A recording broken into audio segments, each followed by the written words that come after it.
காரைக்குடி பக்கத்துல அரியக்குடிங்கிற ஊர்ல உள்ள அரசு பள்ளியில உள்ள மாணவர்களா இணைஞ்சு 48 மணி நேரத்துல வீகோ சேட்டலைட் அப்படிங்கிற ஒரு மினி சேட்டலைட்டை அசம்பிள் பண்ணி முடிக்க போறாங்க. ஸோ வாங்க அவங்க கிட்டே போயிட்டு முழு விவரங்களை பத்தி தெரிஞ்சுக்குவோம். வணக்கம், என் பெயர் விஷ்ணு. நான் அரியக்குடி அரசு பள்ளியில் படிக்கின்றேன். பயோபேட் சேட்டலைட் ஒரு டைப்பு. விஸ்வேஸ்வரன் அவர் தமிழ்நாட்டில் மறைக்கப்பட்ட ஒரு சயின்டிஸ்ட். அவரோட பேரையும் கோபாலசாமி துரை அவரோட பேரையும் சேர்த்து வீகோ சேட்டலைட்னு ஒன்று வச்சுருக்கோம். இது ஒரு மினி பயோபேட் சேட்டலைட். இதை அரியக்குடி அரசு பள்ளியிலேருந்தே நாங்கள் லான்ச் பண்ண போகிறோம். எப்போனா இந்த ஆகஸ்ட் மாதம் லாஸ்ட்டில் லான்ச் பண்ணலாம் அப்படிங்கிற ஒரு பிளானை வச்சுருக்கோம். இதுக்கு ஒரு 4 ஃபீல்டு இருக்குது. Sensor field, technical field, biology field, other helper சொல்லி 4 ஃபீல்டு இருக்குது.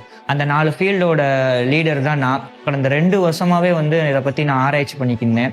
எப்படின்னா நம்மளோட ஸ்ட்ராட்டோஸ்பியரும் மார்ஸோட சர்ஃபேஸும் 6 பேராமீட்டர்ஸ் ஒத்து போகும். அங்கே சாம்பிள்ஸை வச்சு நம்ம டெஸ்ட் பண்ணோம் அப்படின்னா டெஸ்ட் பண்ணும்போது அந்த சாம்பிள்ஸில் யூகமாக கணிக்க முடியும் இப்படி தான் மாற்றங்கள் நடக்குது அப்படின்னு. இதோட மெயின் பர்பஸே என்ன அப்படின்னா பயாலஜிக்கல் சாம்பிள்ஸை ஸ்ட்ராட்டோஸ்பியரில் டெஸ்ட் பண்ணுறது தான் இதோட மெயின் பர்பஸே. ஹியூமினிட்டி, ப்ரெஷர், இந்த மாதிரி சென்சார்ஸ்லாம் யூஸ் பண்ணி அங்கே இருக்கிற டேட்டாஸ்லாம் கலெக்ட் பண்ணி குளோபல் வார்மிங்கை எப்படி கண்ட்ரோல் பண்ணலாம் அப்படிங்கிறதெல்லாம் ஒரு விஷயமா பண்ணிட்டு இருக்கோம். SMNG அகாடமியில் தான் இதை நாங்கள் பண்ணுறோம். அதோட ஃபவுண்டர் அப்துல் சார் எங்களுக்கு ஹெல்ப் பண்ணுறாங்க. அப்புறம் லான்ச்சிங் கைடன்ஸ் தமிழ்நாடு அறிவியல் இயக்கம் எங்களுக்கு ரொம்ப ஹெல்ப் பண்ணுறாங்க. அதுக்கு மீறி இவ்வளோலாம் நாங்கள் பண்ணுறதுக்கு எங்களோட ஆசிரியர்கள்லாம் எங்களுக்கு ஊக்கமாக இருக்காங்க. அதுவும் இந்த பள்ளி ஆசிரியர்கள் எங்களுக்கு ஒவ்வொரு விதத்திலையும் எங்களுக்கு சப்போர்ட் பண்ணிகிட்டு இருக்காங்க. அதையும் எங்கள் HM நிறைய விஷயங்களுக்கு எங்களுக்காக சாக்ரிஃபைஸ் பண்ணி எங்களோட டைம் ஸ்பெண்ட் பண்ணுறாங்க.